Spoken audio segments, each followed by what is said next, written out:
Hello everyone, my name is Anaf. I'm your IELTS reading instructor from QED IELTS. আজকের ভিডিওতে আমরা দেখব IELTS reading প্যাসেজে প্রথম 3 line পরেই বুঝে ফেলার একটা স্পেশাল টেকনিক।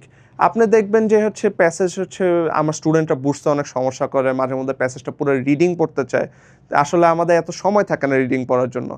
IELTS রিডিংটা একটা সার্চিং টেস্ট। আপনার কোশ্চেনগুলো ওই রিডিং প্যাসেজ থেকে পুরো বের করে নিতে হবে। তো পুরো রিডিং পড়তে গেলে আপনার দেখবেন যে সময় মেনটেন করতে পারতেছেন না, টাইম ম্যানেজমেন্টটা হইতেছে না। তো এটার জন্য আমরা এই ভিডিওটা এনেছি। তো চলুন আমরা ভিডিওটা শুরু করি।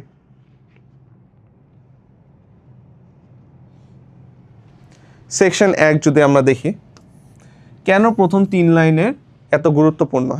প্রথম 3 লাইন সবচেয়ে গুরুত্বপূর্ণ। আপনি দেখবেন যে ওই তো first impression should be the best. আপনি দেখবেন যে কোনো মুভি দেখার সময় বা কারোর সাথে দেখা করার সময় তো ফার্স্ট ইমপ্রেশনটাই তো খুবই ইম্পর্ট্যান্ট। আপনি যখন মুভিটা দেখতে যাইতেছেন, ইন্ট্রোডাকশনটাই ইম্পর্ট্যান্ট, ঠিক আছে? আপনাকে যদি 15 মিনিট খালি বসায় রাখে ওই স্ক্রিনিংয়ের জন্য যে কোন কোম্পানি এই মুভিটা স্পন্সর করছে এটসেট্রা এটসেট্রা, তো অবশ্যই মুভিটা আপনার ভালো লাগবে না। তো এই কারণে আমরা যেটা করি যে কোনো ধরনের মিডিয়াতে, যে প্রথম 3 লাইনে বা প্রথম সিনগুলা সবসময় দেখবেন যে অনেক গুরুত্ব দেয়া করে, যাতে ইনফরমেশনটা আপনার অডিয়েন্সটা ঠিকভাবে পেয়ে যায়। রিডিংয়েও সেম, প্রথম 3 লাইন খুবই ইম্পর্ট্যান্ট। ইন্ট্রোডাকশনের মধ্যে আপনি দেখবেন যে পুরো সব ইনফরমেশন একটা শর্ট ফর্ম দেওয়া থাকে। দেখি, আনসার অধিকাংশ প্যাসেজে একাডেমিক রিডিং স্টাইলে লেখা হয়, ঠিক আছে? একাডেমিক রিডিং স্টাইলে লেখা হয়। প্রথম 1 থেকে 3 লাইনে দেখবেন যে টপিক বা মূল আইডিয়া বলে দেয়, ঠিক আছে? এটাকে বলে টপিক সেন্টেন্স। আপনারা যারা কলেজ বা ইউনিভার্সিটিতে আছেন, তারা দেখবেন যে যখন প্যারাগ্রাফ লিখতেছেন বা কোনো এসে লিখতেছেন, আপনাদের একটা টপিক সেন্টেন্স দেওয়া লাগে। আপনার রিডিং প্যাসেজে একটা টপিক সেন্টেন্স আছে। এই কারণেই আপনার প্রথম থেকে 1 থেকে 3 লাইন এত ইম্পর্ট্যান্ট। কেন এটা কাজ করে? লেখক চান পাঠক দ্রুত বুঝুক এই প্যাসেজটা কী নিয়ে। যেটা বললাম, যে কোনো ধরনের মিডিয়া, মুভি হোক, বই হোক, আপনার রিডিং প্যাসেজেও চায় যে আপনার রিডারটা বা যে অডিয়েন্স সেটা তো দ্রুত বুঝতে পারে, সেটা তো বোর না হয়ে যায়। এর জন্য টপিক সেন্টেন্সটা দেওয়া হয়। প্রথম লাইনে প্রায় জেনারেল স্টেটমেন্ট থাকে। জেনারেল স্টেটমেন্ট বলতে কী বোঝানো হয়েছে? জেনারেল স্টেটমেন্ট হচ্ছে যে প্যাসেজটা মনে করেন, একটা এক্সাম্পল যদি আমি চিন্তা করি, প্যাসেজটা মনে করেন যে আপনার পছন্দের কোনো মুভি নিয়ে, ওইটার মধ্যে আপনার জেনারেল স্টেটমেন্টটা কী হবে? যে আপনার মুভির যে ডিসক্রিপশনটা, ওইটা শর্ট একটা ভার্সন ওই জেনারেল স্টেটমেন্ট হিসেবে থাকবে। দ্বিতীয় তৃতীয় লাইনে স্পেসিফিক ফোকাস বা স্কোপ চলে আসে, ঠিক আছে? 2 থেকে মানে তো দ্বিতীয় বা তৃতীয় লাইনে আপনি দেখবেন স্পেসিফিক ফোকাসটা বা স্কোপটা দেখা দিতেছে, যে প্যাসেজটা আসলে কী নিয়ে, ফোরশ্যাডোয়িংটা কী নিয়ে হইতে পারে, আপনার কনটেক্সটটা কী। এটার বেসিসে আপনি দেখবেন যে মাথার মধ্যে এমনি একটা আইডিয়া এসে পড়ে আপনার এক্সপিরিয়েন্স থেকে। আপনি যত বই পড়ছেন বা যত মুভি দেখছেন, আপনার নিজের লাইফে যেসব ঘটছে, আপনি যদি প্রথমে একটা ছোট্ট একটা আইডিয়া পাওয়া যান অন্য আরেকজনের জীবনের বা অন্য কোনো বইয়ের, যদি ফার্স্ট প্যাসেজটা পড়েন বা কোনো মুভির যদি ফার্স্ট পার্টটা দেখেন, আপনি দেখবেন যে অলরেডি একটা কনটেক্সট পাওয়া যাইতেছেন যে ঠিক আছে, এটা কোন ডিরেকশনে যাইতেছে। রিডিং প্যাসেজেও সেম, আপনি দেখতে পারবেন যে স্পেসিফিক ফোকাস আর স্কোপটা কোথায়, দ্বিতীয় আর তৃতীয় লাইনে। তা বাদে যদি আপনি প্রথম 3 লাইন থেকে টপিক বুঝতে পারেন, তাহলে পুরো প্যাসেজ স্কিম করার সময় আপনি জানেন যে কোন তথ্যগুলো গুরুত্বপূর্ণ। প্রথম 3 লাইনে যদি আপনি টপিকটা বুঝতে পারেন, তাহলে পুরো প্যাসেজ স্কিম করার সময় আপনি বুঝতে পারবেন যে কোন ধরনের ইনফরমেশন আপনি খুঁজতেছেন।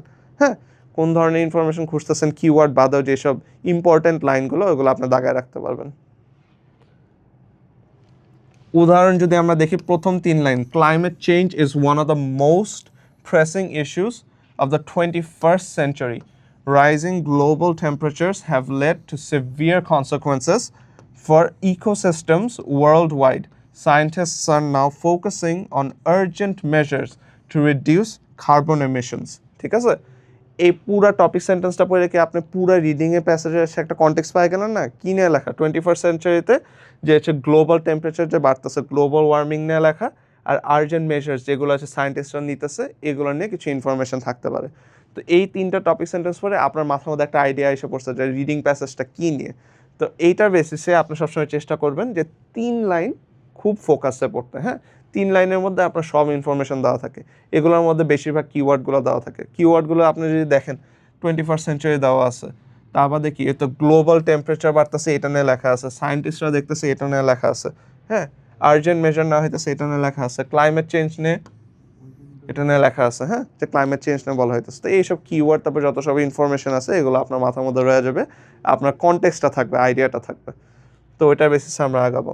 তা আবার দেখি টপিক দেখেন, ওইটা আমি যেটা বলতেছিলাম, ক্লাইমেট চেঞ্জ এবং তার প্রভাব প্লাস সমাধান। হ্যাঁ, এই যে আইডিয়াটা আপনি প্রথম 3 লাইনেই পাওয়া গেছেন, পুরো প্যাসেজ কিন্তু রিডিং পড়া লাগে নাই।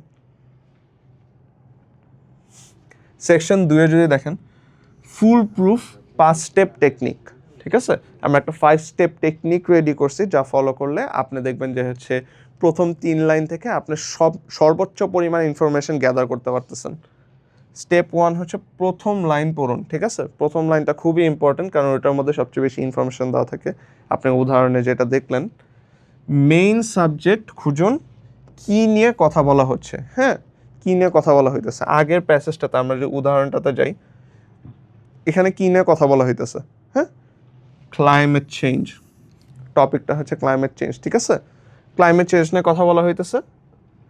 এখানে এক্সাম্পল আর কি হইতে পারে, টেকনোলজি, এডুকেশন, এনভায়রনমেন্ট, হিস্ট্রি। হ্যাঁ, কি নিয়ে কথা বলা হইতেছে এটা আপনি খেয়াল রাখবেন। স্টেপ 2তে কি, দ্বিতীয় লাইন পড়ুন, ঠিক আছে। দ্বিতীয় লাইনটা পড়েন। দ্বিতীয় লাইনে কি হয়, কি বলা হচ্ছে, সাবজেক্টের সাথে কি সম্পর্ক। হ্যাঁ, ফার্স্ট যে লাইনটা পড়ছেন ওইটার সাথে দ্বিতীয় লাইনে কি সম্পর্ক। আগের এক্সাম্পলটাতে আমরা আবার যাই। ফার্স্ট লাইনে আপনার দেওয়া যে ক্লাইমেট চেঞ্জ অনেক সমস্যা করতেছে 21st সেঞ্চুরিতে। সেকেন্ড লাইনে কি দেওয়া, rising global temperatures have lead two severe consequences. হ্যাঁ, রিলেশনটা কি, গ্লোবাল টেম্পারেচার বাড়তেছে দেখে, ক্লাইমেট চেঞ্জ হইতেছে দেখে অনেক ধরনের সমস্যা হইতেছে, এতে এমনি করে কানেক্ট হয়ে গেল সেকেন্ড লাইনটা। তা আমাদের কি, এই তো প্রবলেম, অ্যাডভান্টেজ, হিস্টোরি, ডেভেলপমেন্ট। আগের এক্সাম্পলের মেইন ইস্যুটা হচ্ছে প্রবলেম, যে ক্লাইমেট চেঞ্জে কি হইতেছে, কেন হইতেছে, আর কি ধরনের সমস্যা হইতেছে। স্টেপ 3, তৃতীয় লাইন পড়ুন। হ্যাঁ, তৃতীয় লাইনে নর্মালি আপনার একটা স্কোপ দেওয়া থাকে, ঠিক আছে। স্কোপ বা ফোকাস বুঝুন, লেখক কোন দিক থেকে আলোচনা করবেন, পজিটিভ নাকি নেগেটিভ, নাকি কম্প্যারিসন নাকি সলিউশন, এটা আপনি খেয়াল করুন, ঠিক আছে। আমরা আবার এক্সাম্পলটাতে যাই। have led to severe consequences. Third লাইনটা কি, scientists are now focusing on urgent measures to reduce carbon emissions, ঠিক আছে। এটা কোন ন্যারেটিভে কথা বলতেছে, যে সায়েন্টিস্টদের যে প্রচেষ্টাটা, যে চেষ্টাটা, যে হচ্ছে আপনার হচ্ছে কার্বন ইমিশনসগুলো কমানোর জন্য। হ্যাঁ, তো এটা পজিটিভ দিকে আপনি চিন্তা করতে পারেন, বা দেখতে পারেন যে আচ্ছা ঠিক আছে, অ্যাডভান্সমেন্ট করার চেষ্টা করা হচ্ছে। তো এটার বেসিসে আপনি হচ্ছে আইডিয়া একটা পাওয়া যেতে পারেন যে কি প্যাসেজটা কি নিয়ে হইতে পারে। স্টেপ 4 কি, এক লাইনের টপিক সারাংশ করুন, ঠিক আছে। নিজের ভাষায় বলুন এই প্যাসেজটা এইটা নিয়ে, ফিল ইন দ্য গ্যাপ, ঠিক আছে। এই প্যাসেজটা এটা নিয়ে, এই আমরা যে হচ্ছে ক্লাইমেট চেঞ্জের প্যাসেজটা দেখলাম, ফার্স্ট 3 লাইনে আপনি পুরো একটা রিডিং প্যাসেজে আইডিয়া পেয়ে গেলেন। হ্যাঁ, ওই রিডিং প্যাসেজের আইডিয়ার মধ্যে আপনি বুঝতে পারতেছেন যে ক্লাইমেট চেঞ্জ নিয়ে লেখা। তো এখানে কি, এই প্যাসেজটা ক্লাইমেট চেঞ্জ নিয়ে লেখা, ঠিক আছে। আপনার মাথার মধ্যে একটা আইডিয়া এসে পড়ছে, এখন আপনি জানেন যে কনটেক্সটটা কী হতে পারে, কী নিয়ে লেখা থাকতে পারে। একটা ক্লাইমেট চেঞ্জের প্যাসেজে কী থাকতে পারে, they could be talking about the penguins, the melting ice caps, যে কী নিয়ে কী সমস্যা আছে এই যে ক্লাইমেট চেঞ্জের কারণে বাংলাদেশে এত গরম, এগুলো বিভিন্ন ধরনের সমস্যা নিয়ে এই প্যাসেজে আপনার লেখা থাকতে পারে। তো ওই বেসিসে আপনি আগায় যাবেন। তা আবার দেখি স্টেপ 5-এ কি, কিওয়ার্ড ও সিনোনিম নোট করুন, ঠিক আছে। স্টেপ 5-এ আপনি কিওয়ার্ড আর সিনোনিমগুলো দেখবেন। আগের প্যাসেজে আপনি দেখলেন যে আমি কিওয়ার্ডগুলো দাগাইছি, কিওয়ার্ডগুলো কী কী ছিল, 21st সেঞ্চুরি, ক্লাইমেট চেঞ্জ, সায়েন্টিস্টরা দেখতেছে, এগুলো কিওয়ার্ড, এগুলো আপনি খেয়াল রাখবেন, ঠিক আছে। তা আবার দেখি, ওই তো climate change, global warming, environmental crisis etcetera, এগুলো নিয়ে আপনি চিন্তা করবেন। বিশেষ টিপ কী হতে পারে, যদি প্রথম 3 লাইন স্পষ্ট না হয় তাহলে শেষ লাইনটাও দ্রুত দেখে নিন, ঠিক আছে। প্রথম 3 লাইনে যদি স্পষ্ট না হয় শেষ লাইনটা দ্রুত দেখে নিন। আমরা হচ্ছে রিডিং প্যাসেজের জন্য এই এক্সাম্পলটা সবচেয়ে বেশি মানে এক্সপ্লেন করি, যে হচ্ছে ফার্স্ট 3 লাইনের মধ্যে যদি আপনার ক্লিয়ার না হয়, শেষের লাইনটা যদি পড়েন তাহলে আপনি এন্ডিংটা জানিয়ে দিতেছেন। এন্ডিংটা যদি জানেন তাহলে আপনি জানেন যে মাঝখানে কী হইতেছে, কারণ ফার্স্ট কয়েক লাইনে আপনি ইনফরমেশন পাইছেন যে কী নিয়ে কাহিনী, শেষের লাইনে আপনি ইনফরমেশন পাইছে যে কী দিয়ে কাহিনী শেষ হয়েছে, ঠিক আছে। তো এটা খুবই ইম্পর্ট্যান্ট। উদাহরণ 1 আমরা যদি দেখি, the invention of the internet has transformed human communication beyond recognition. ঠিক আছে? What began as a military project has now become an essential part of daily life for billions of people. ঠিক আছে? Social media platforms have particularly changed how we interact with friends and family. হ্যাঁ, ইন্টারাক্টের উদ্ভব এবং social media এর প্রভাব, ঠিক আছে? এই পুরা প্যাসেজ থেকে আমরা কি পাইছি, যে ইন্টারনেটের উদ্ভবটা কি করছে আর সোশ্যাল মিডিয়ার প্রভাবটা কি, ঠিক আছে? তো এই পুরা প্যাসেজটা আমরা আবার একটু পড়ি উদাহরণ করে। The invention of the internet has transformed human communication beyond recognition, ঠিক আছে? What began as a military project has now become an essential part of daily life for billions of people. Yeah, billions of people. Social media platforms have particularly changed how we interact with friends and family. ঠিক আছে? তো এখানে আপনি specifically দেখবেন যে internet আর social মিডিয়ার যে উদ্ভব আর প্রভাবটা ফুটাই তুলতেছে। তো এর জন্য টপিক সেন্টেন্সগুলো খুবই ইম্পর্টেন্ট, যে ফার্স্ট 3 লাইন বেসিকলি। উদাহরণ 2 যদি আমরা দেখি, urbanization is increasing rapidly in developing countries. ঠিক আছে? urbanization কি? বেসিকলি যে হচ্ছে শহরান্ত যে করা হইতেছে, যে হচ্ছে সিটিগুলো বিল্ড করা হইতেছে, হ্যাঁ, that's urbanization. This mass movement from rural to urban areas creates both opportunities and challenges for governments. ঠিক আছে? এই যে urbanization কনসেপ্টটা আপনার মাথার মধ্যে আসার সাথে সাথে একটু কিরকম জানি মনে হইতেছে না, যে হচ্ছে আমরা প্রবাবলি গ্লোবাল অ্যাকচুয়ালাইজেশনের কথা বলতেছি, যে হচ্ছে সবাই একসাথে হওয়ার কথা, যে রুরাল গ্রামের থেকে মানুষ শহরে এসে পড়তেছে, এগুলোর বেসিসে যে কনটেক্সটগুলো আপনার মাথার মধ্যে এসে পড়তেছে, এই কনটেক্সটগুলোই আমরা চাই। কারণ আপনি রিডিং প্যাসেজ তাহলে পুরোটা পড়া লাগতেছে না, মাঝখানে ইনফরমেশনগুলো আপনার অলরেডি হয়ে যাইতেছে। তো ওইটার বেসিসে যদি আমরা আগায় যাই, দেখবেন যে housing shortages and traffic congestions are becoming major problems in many cities. হ্যাঁ, এই মেজর প্রবলেমগুলো দেখবেন যে অনেক ধরনের সমস্যা হইতেছে, এই সমস্যাগুলো যাতে দূর করা যায় এটাই আমাদের লক্ষ্য। হ্যাঁ, এখন এই প্যাসেজটা বেসিকলি এটা নিয়ে লেখা, ঠিক আছে? আমরা কিওয়ার্ডগুলো অবশ্যই দাগাবো। ম্যাস মুভমেন্ট হয়েছে, rural to urban areas create both opportunities and challenges for governments, housing shortages and traffics, government হচ্ছে keyword, housing shortages and traffic congestions are becoming major problems in many cities. ঠিক আছে? First সেন্টেন্সটাতে আপনি দেখতেছেন যে হচ্ছে urbanization-এর কথা বলতেছে, সেকেন্ড সেন্টেন্সটাতে আপনি দেখতেছেন যে অপরচুনিটিস আর চ্যালেঞ্জেস ক্রিয়েট করতেছে গভর্নমেন্টের জন্য, থার্ড প্যাসেজে আপনি দেখতেছেন যে এটা একটা নেগেটিভ ভিউতে মেজর প্রবলেমে কথা বলতেছে।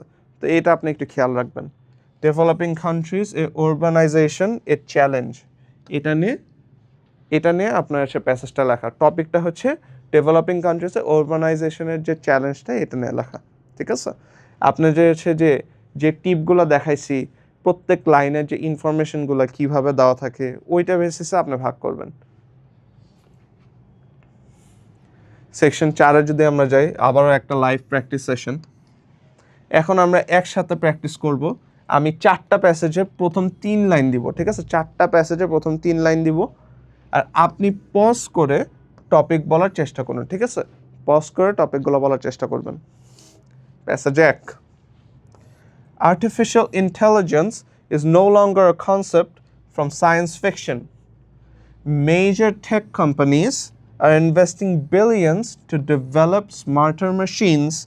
The impact of AI on the job market is a topic of heated debate worldwide.